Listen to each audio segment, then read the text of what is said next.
Hi there, Simon from simonwoods.com. I have 5 Bordeaux inspired wines in front of me. Well, actually not quite Bordeaux inspired. There's an interruption at wine number 2 for a hen, but we'll get on to that when we get on to wine number 2. But yes, the Bordeaux theme, Bordeaux grapes. Some of them 100% Cabernet Sauvignon, or they just say Cabernet Sauvignon on the label. There may be a few other things in there. Some of them maybe red blends, like the first one. So I'm pretty sure this is all made from Bordeaux grapes. There may be some, oh yeah, here we've got on the back, Cabernet Sauvignon, Cabernet Franc, Merlot, Malbec, and it's Alpha Domus, that's the winery, 2007, the Aviator from Hawke's Bay in New Zealand. Let's give this one a whirl. Rich, deep, dark, plummy, berry, blackcurrant. There's a savoury richness and a tobacco leaf earthiness about it. It smells like it's got this sweet, ripe fruit, but just what I call a good green edge. The fruit's not gone overripe. 13% alcohol. It's the lowest of these, and they've not tried to. Yeah, they've not pushed things. It feels like they've got it in quite nice balance. Yeah, rounded, juicy. There's this. It's this lovely mixture of roundness, plushness, and freshness.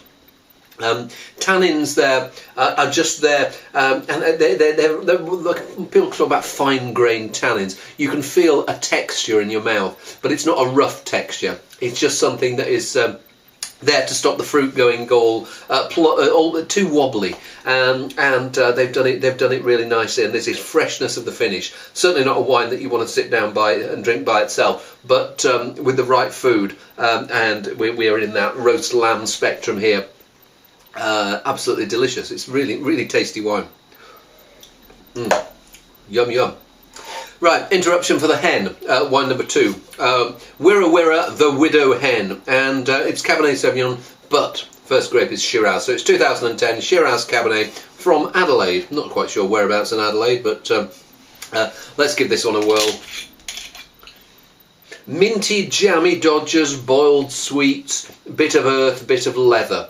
It's got that slightly sweet, almost savoury tomato character about it, and then this rich plumminess. Good straight down the line Aussie blend. The Shiraz is giving a little bit of black pepper lift to these dark fruit flavours, and then there's this a little bit of red berry in there, I've organised these in alcohol order. Once upon a time the Aussies would be way up at the top.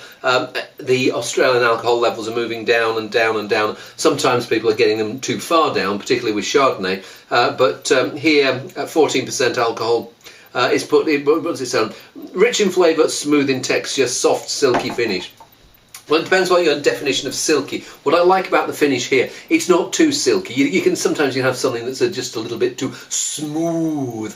Here it's got a little bit of peppery bounce and verve to it, and I think they've done a very good job there.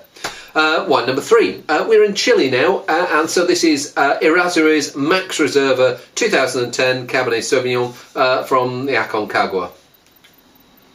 Now, last week I did a video when I did the Shiraz, or Syrah I think it's labelled, of this, and the weird thing about them is they've both got a very, very similar aroma. There was the toastiness that's from oak, and then this sweet, slightly minty blackcurrant pastels, and I see it in a lot of Errázuriz wines, and some of them the other characters in the wine eventually end up getting past it, but here I don't mind it, but it feels it's almost it gets to be a little bit of a caricature, and I'll be interested to see how it tastes. But at the moment, it feels just a little bit that controlled Errázuriz feel.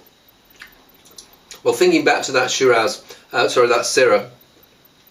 I prefer this. What I think that they've done nicely here is there's a I come to taste it, and that blackcurrant I was talking about, that blackcurrant pastel, hopefully the rest of the wine grows up round it, and here I think the rest of the wine has grown up round it. So the blackcurrant remains the same, and there's this soft plumminess. that then starts to exert its presence, and there is well, it's 2010, isn't it? Yep, 2010, and there's starting to be a little bit of softness and gentleness about the fruit, a little bit of red plum in with the darker damson, blackcurrant, blackberry flavours. Still, my concern is that I get a little bit of hardness on the finish, yeah, I like it. I like it. Yeah, not as much as the Aviator. Probably on a par with the Wirra, but I like it. I like it more the second time round, but still a slightly hard finish.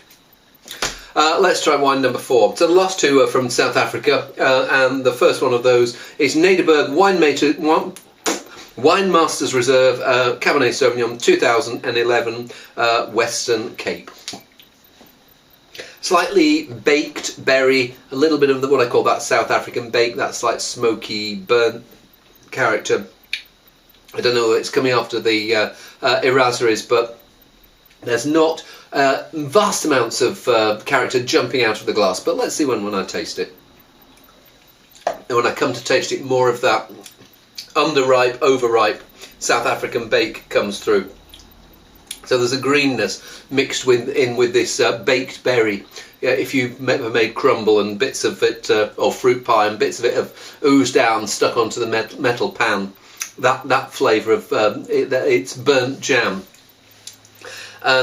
It's not. Hey, it doesn't do it for me.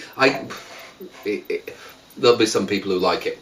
Final wine. This is Kleinsalze 2010 Cabernet Sauvignon Vineyard Selection from Stellenbosch, and let's give this one a whirl. And it's corked. End of tasting. Oh well, shame about that. I'd heard good reports about this wine, but you can't legislate for a piece of wood. That leaves me thinking the Aviator was the star of this this quintet, I'm going to keep an eye on the Errázuriz, because I always feel like I'm a bit down on them as a winery, because I do get this almost like a similar flavour through a lot of their wines, so that one looks. I like the fruit flavours, but there's just this hardness of the finish that concerns me. The Wirra. Yeah, I like that. It's not trying to be too ambitious a wine, and because of that, it succeeds. It overachieves in its ambition, yeah, I do like it. But the Aviator's the one I'm going to be guzzling tonight. See you soon.